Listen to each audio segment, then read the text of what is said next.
Panguva ino at this point in time tikuona kuti the government yenyika yeZimbabwe panguva ino has nullified the 31st of March protest ichotaura mashoko achiti musatirira mukomana anonzi Bob Shogeza.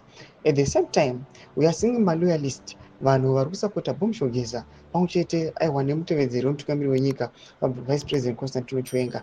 They are mobilizing each and every second vachiudza vanhu kuti let us go in the streets. Sanapinda mashoko anodanyirwa panapa kuti subscribe like on the bell kuti muda paendo yemukomana anonzi Majara Jairus anozikamwa kuti mukomana ano komenda these things to do with politics nekuprovide latest information nenge changopinda anodanyira achiti there are 3 choices here.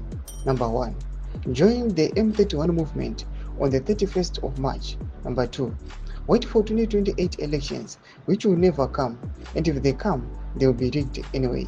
Number 3, join the 2030 cabal and put up with the Mnangagwa, who is evidently demented for the next 5 years.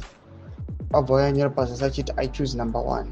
Thomas Karuda Panapa, Atukona kuti vana Majara Jairus vari in a bid yekusapota ma 31st of March protest. Now arikuya achipa insight achipa vanhu kuti you must see kuti if you miss this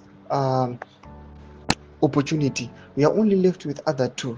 Auya akadescribe akati one ma 2028 elections of which anogona kusoweka nauya they are most likely to be rigged. Abva apa another option achiti kujoina the 2030 cabal. Mashoko ariuya panapa achitaurwa naMajara Jairus atiri kuona kuti panguva ino some of the citizens are still confused, havanyatsoziva zviri zviri kuitika. Vamwe vari kutya kuti so we know kuti the state it can impose law enforcing agents kuti anything can happen on the streets, and people really now panguva ino vamwe vangosari confused, vamwe yes varipo vari brave, vamwe vasokupinda vachiti isusu tiri